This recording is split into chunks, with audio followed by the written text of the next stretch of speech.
आज हम आप लोग के सामने लेके आए हैं ये टीएलएम यानी कि टीचिंग लर्निंग मटेरियल।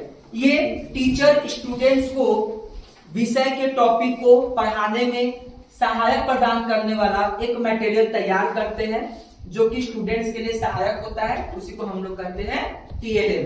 ठीक है, इसका मैंने निर्माण किया है और ये हमारा पेपर 1 और लेसन 1 का टॉपिक हम आज लेके चलेंगे। क्या? मानव भूगोल की प्रकृति एवं विषय क्षेत्र। तो आप लोग सभी लोग देखिएगा इस तरह से कुछ दिख रहा है? yes, क्या दिख रहा है?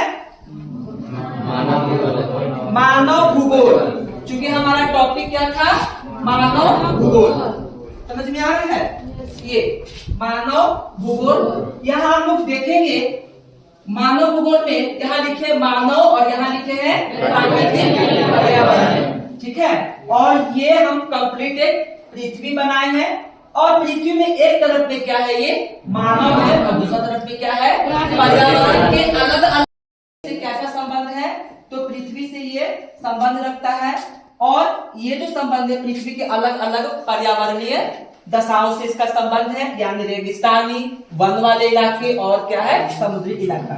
इसीलिए मानव भूगोल क्या है? मानव और प्राकृतिक पर्यावरण के बीच अंतर संबंधों का अध्ययन करता है। अब हम देखिए धीरे धीरे करके ये हम खोल रहे हैं और यहाँ भी हम ऐसे करके खोल रहे हैं। क्योंकि सबसे पहले क्या हमारा मानव भूगोल, तो मानव भूगोल के पिता कौन है? तो फ्रेडरिक रैगल। शायद हो भी सकता है कि आप लोग उतना दूर से ना भी दिखे, तो हम थोड़ा सा नजदीक भी आ सकते हैं। नजदीक आ सकते हैं ना? ये क्या है?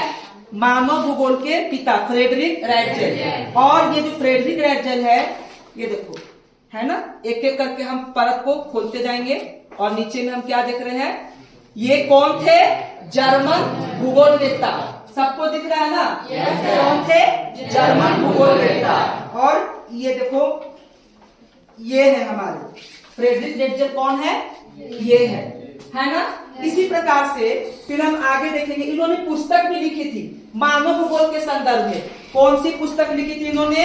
तो इन्होंने लिखी थी पुस्तक याद है, क्लास में हम बताए भी थे, एंथ्रोपोजियोग्राफी, है ना? और इस एंथ्रोपोजियोग्राफी में क्या वर्णन किया था इन्होंने?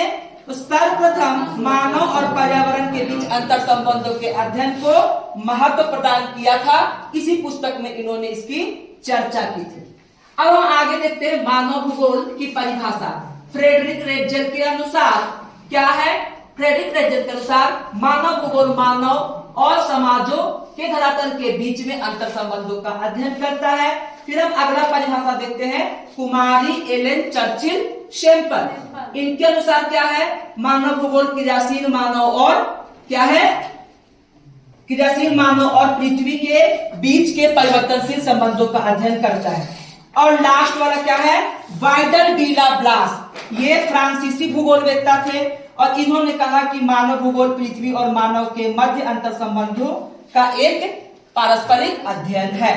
अब हम आगे देखते हैं कि मानव भूगोल कैसे, जो मानव भूगोल की प्रकृति है वो दो प्रकार की होती है। एक है मानव का प्राकृतिकरण और दूसरा क्या है? प्रकृति का मानवीकरण। तो आप देख सकते हैं मैंने यहाँ पर टैग लगा करके टीएलएम में बताया क्या है। क्या है? तो जब हम देखेंगे तो क्या है मानव का प्राकृतिकरण? तो आदि मानव प्रकृति के अधीन रहकर उसके आदेशों का पालन करता था, उसी के इशारों पर वह रहता था, उसी के मतलब बोल सकते हैं गुलाम था। तो फिर वह क्या है? मानव का प्राकृतिकरण। फिर हम देखते हैं आगे कि मानव का प्राकृतिकरण के लिए एक विचारधारा उत्पन्न हुआ, उसको हम कहते हैं, क्या कहते हैं उसको? हम पर्यावरण निश्चयवाद, है ना?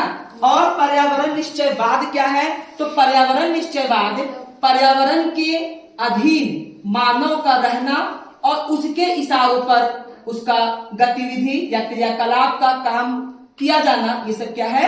मानव का पर्यावरण निश्चयवाद, है ना? एक छात्रा इधर आएंगी, आज उठ किया, है ना? इसको पकड़ो, यहां से पकड़ो इधर और एक बार इधर देखो, ये हो गया।